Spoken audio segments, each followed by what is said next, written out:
Hey guys, hey, good to be back with you again. It's a little bit later than I like it to be, but that's sort of the way it is. So, what we have for you today is a game that somebody on here told me they didn't want to see, so we're going to show it to you anyway. This is what I call a hockey motion sickness version. So, let's go ahead and get into this. I haven't started this yet. This is just sort of the computer playing its demo or whatever. But this is the famous NHL Stanley Cup game, which was made in, I think it was '93 and published by Nintendo. So we'll see what this is like. This is my first time ever playing this. I thought for a while that I had played this game before, but now I think I didn't. I don't remember if I had played this game before, so I'm guessing that I actually have never really played this before. I'm going to make people upset by letting the computer be Montreal, but that way when they win, we won't feel too bad about it, right? And yeah, I can see what you mean. This is definitely going to induce some sickness in people. How can you tell that it's like in the goal? And why is my goalie this far out? What did I do? All right. So anyway, good times. You remember how in like the NHL series, how it's like really easy to figure out what the controls are and like which player you're controlling and you know how to do different things and all of that? It's sort of the opposite in this game. Like, not only do I not know like where it is I'm going, but it's really not easy for me to figure out like what buttons I need to push to do what. So I looked at the manual actually before I started playing this game, and so I know that the A button is the pass button. There are like two different shot buttons. Apparently that isn't the shot button. There we go. There we go. We took a slap shot that time. So the whole story behind this game and like what it was that Nintendo was trying to do is there was a popular game on the Super Nintendo back. Oh, I'm pushing the wrong button. That's what's going on. So there was a popular game back on the Super Nintendo in 1992 called NCAA Basketball. And the thing that was innovative about that game is that it had this type of like 3D perspective where you could get like right behind the player and you know do all of that stuff. And it was basically a sort of system like this. This is using the Super Nintendo's Mode 7 engine to you know, make it so that you can get like right behind, you know, the guy who you're controlling and sort of see over his shoulder. It's kind of a pseudo 3D perspective. I mean, I don't have to like, you know, describe this to you. It's pretty obvious. You can just look at it. By the way, I should be able to change lines by pushing the left and right buttons, but apparently not. I'm not sure. Anyway, whatever. But, you know, this was kind of all the rage back then, back before, you know, 3D play was like really a thing. And so, you know, I don't know, this type of game was really popular because of that, right? Because it's totally like 3D, like you get the feeling that, oh, this is the wave of the future when you compare this to the other games. But the problem with this game is it is just a mess. It's an absolute mess, and you're spending most of the time like trying to figure out who you are, what you're doing. It's a real existential game in that sense, right? I mean, who knows, like, what are we doing here? What are we supposed to be doing? Who am I? What is the purpose of this, right? I mean, like it's obvious you're trying to, you know, score goals in a game of ice hockey, right? And you get things like the guy getting wiped out by the puck, which is kind of funny. How did he get wiped out by the puck? I mean, did it like hit him in the face or something like that? I don't know. I didn't really see sort of what happened there. I'm guessing that this game has the same, you know, the normal rules of hockey. I don't remember seeing a screen where I could choose if I wanted like the rules on or off or whatever. Oh, that didn't work. Anyway, so there you go. This is, you know, a little nice and fun game. I have no idea how those shots are not going in because they're definitely on target. And that's kind of one of the problems with this type of perspective. You will notice that modern 3D games do not use this concept. And there's probably a really good reason why, right? Because this game is just an absolute like basket case. It's a total mess. I mean, how are you supposed to get used to playing like this? Anyway.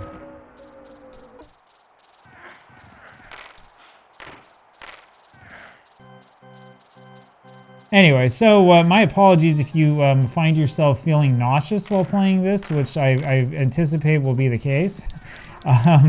Since I'm starting to feel motion sickness, trying to play this game, right? I mean, maybe it's not that bad, but I mean, this is pretty rough and pretty hard to sort of get used to. I had thought that I had played this game once in like, one of those like, I don't know, big box store like Kmart, displays or something like that. But I don't think that I had. I must have. Oh, so there is offside in this game. Okay, gotcha. That's good to know. Now the button here for the face-off is different than the button to pass. And you have to wait a second to do it, I guess. Anyway, I thought at one point in time that I did play this game, but I don't think that I actually did. I think that what happened is I probably read the feature in Nintendo Power, and over the years convinced myself that that was the same thing as playing it, which is pretty common if you're, what was I, like 8 years old or something like that. So, but that was back in the glory days, as you might remember, when you would read about something in Nintendo Power and feel like that made you the expert.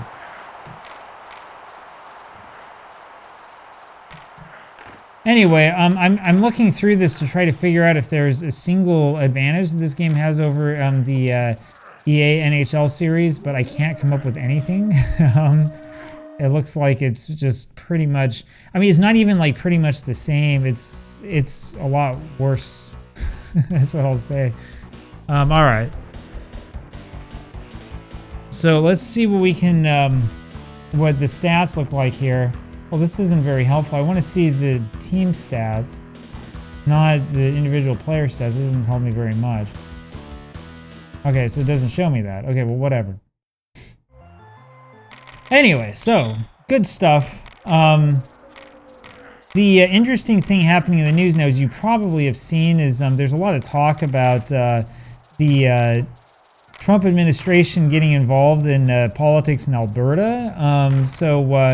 As you may or may not know, there's been talk. I was reading the Globe and Mail a little while ago, probably about a week ago or so, and I know that there's talk in Alberta about some sort of like separatist, referendum or something like that. It's not expected to pass, but there's a report that the Trump administration allegedly has people who are talking directly with the potential separatists, which is pretty deep. I don't know like the veracity of this, but it sounds pretty accurate considering every other thing that is going on in the United States right now.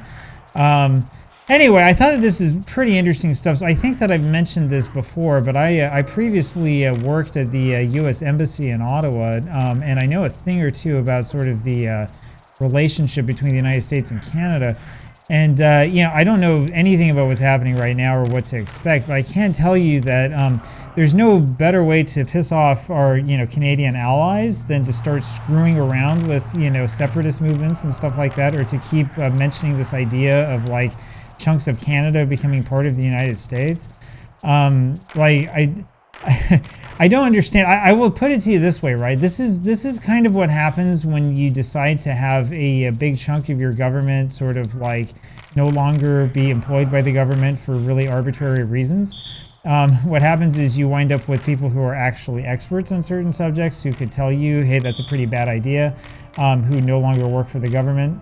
And that's pretty much, I think, what has happened in terms of United States policy making. At least when it comes to Canada, because this is pretty ridiculous. Oh, that was pretty nice. I just shoved him over and there was no penalty called. So, like, that's where you get seasick in this game, right? You get, I mean, like, the camera and the angles and stuff are shaking so much, And did he really have that over the line? I thought that was still behind the blue line. Whatever.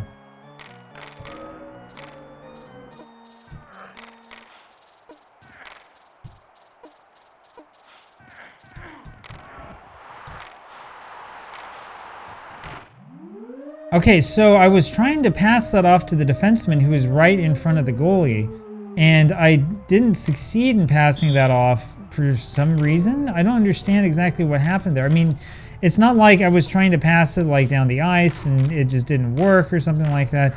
Instead, the goalie sort of left his post, and instead of passing it, he ended up just giving it to the attacking player who's right in front of him, and gave up a goal. So I'm not sure that I understand what happened there.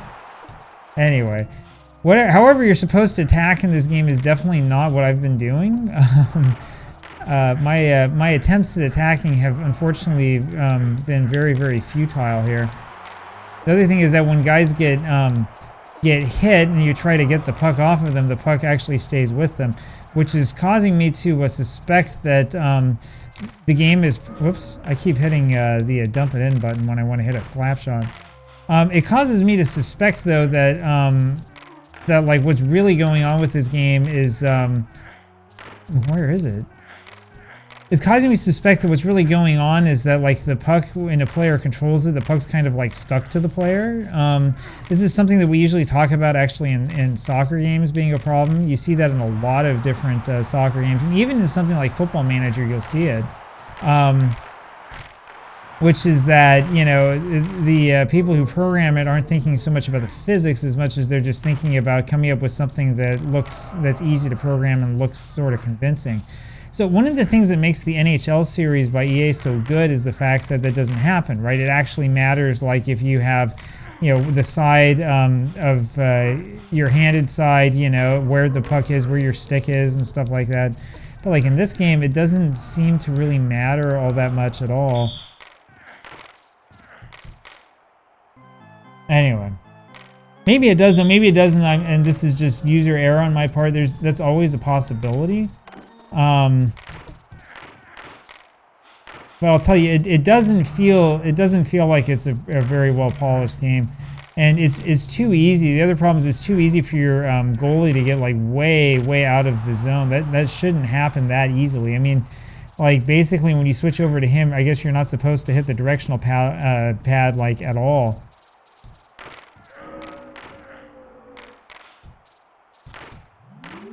Hey, we scored. How about that?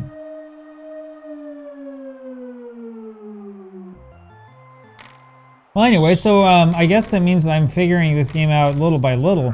I thought for a second that I would be able to make like line changes and stuff, but apparently that option's off. I don't know. I don't remember seeing an option for that at the beginning, so I don't really get it. Oops.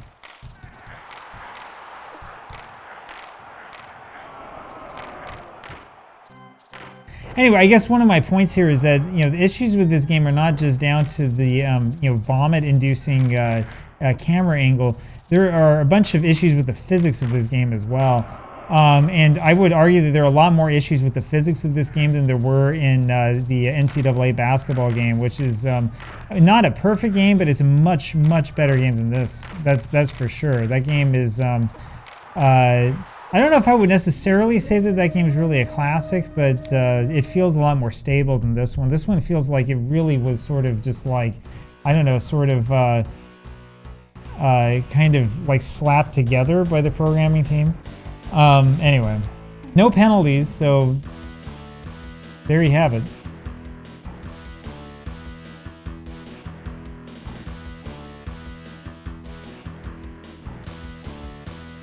Anyway, so yeah, back to sort of like the politics behind this, you know, the one thing that I know about the U.S.-Canadian relationship is that, you know, the issue of sovereignty is actually a very important one, as it should be, you know, in terms of like, you know, Canada, but also in terms of sort of like the history, right? There's always been this idea with American, you know, manifest destiny and stuff like that, that, you know, the United States is going to, you know, somehow like go take over the entire hemisphere and all this stuff. And, you know, the thing is that, you know, when the Trump administration has been saying some of the, frankly, boneheaded things that it's been saying, like there's a lot of, you know, history of sort of ill will because of that type of statement, which is why it's so ridiculous to, you know, hear it these days.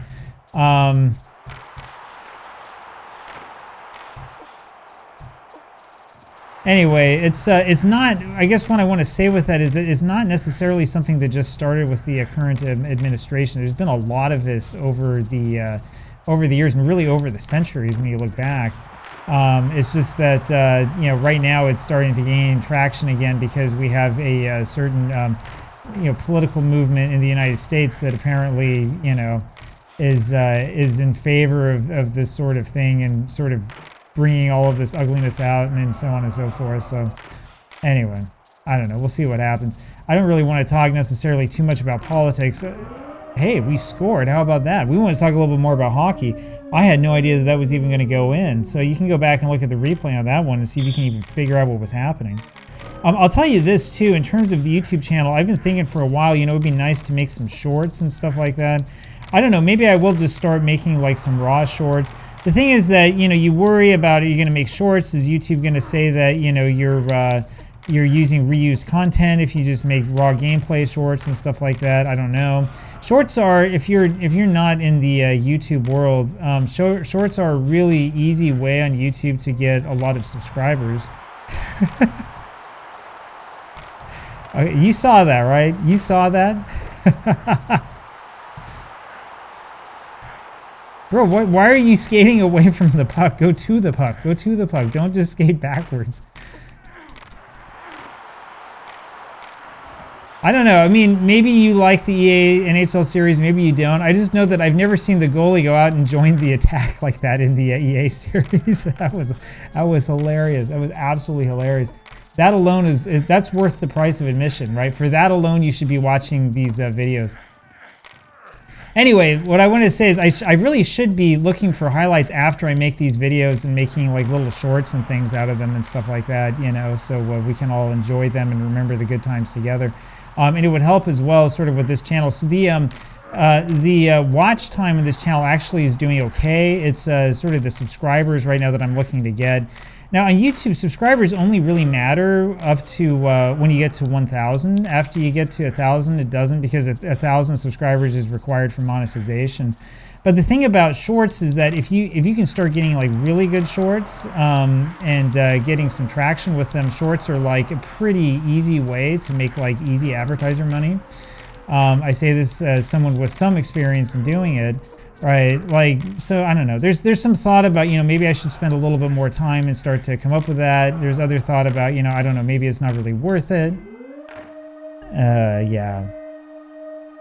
So that time, I swear, it wasn't my fault. I don't think that I was in control of this goalie who seems to be really willing to, you know, go way out of his net.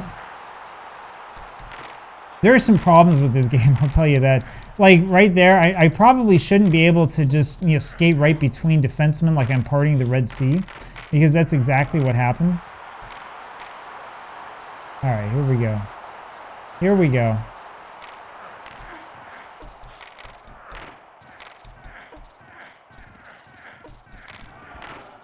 Anyway, good times.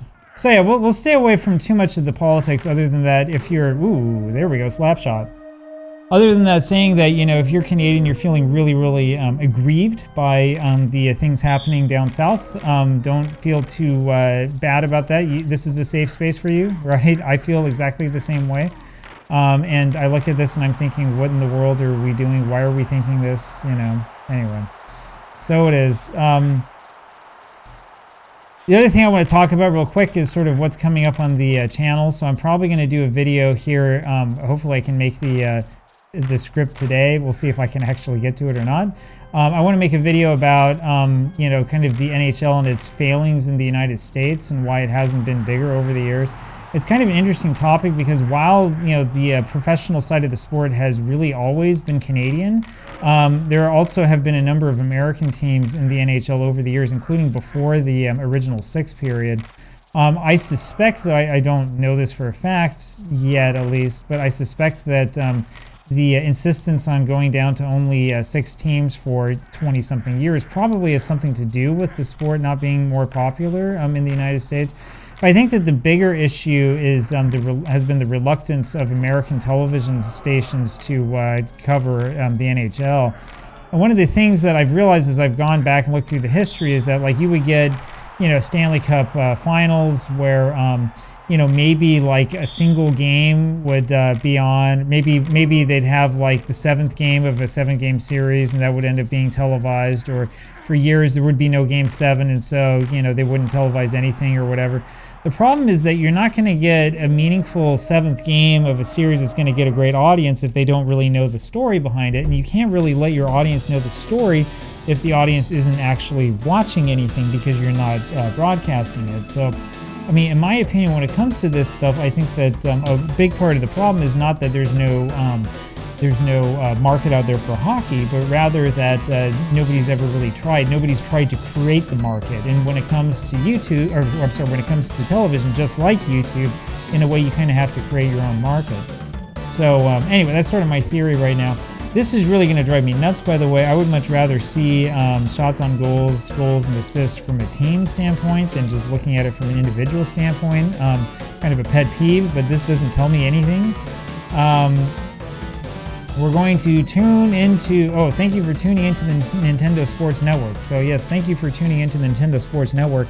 That was a doozy. I don't know if I ever want to play that game again. Let me know what you think. At least we were able to win. But yeah, I'm probably going to have to go lie down for a little while. So anyway, hopefully you enjoyed that. I sacrificed my body for you guys, and we'll talk to you again tomorrow. Bye.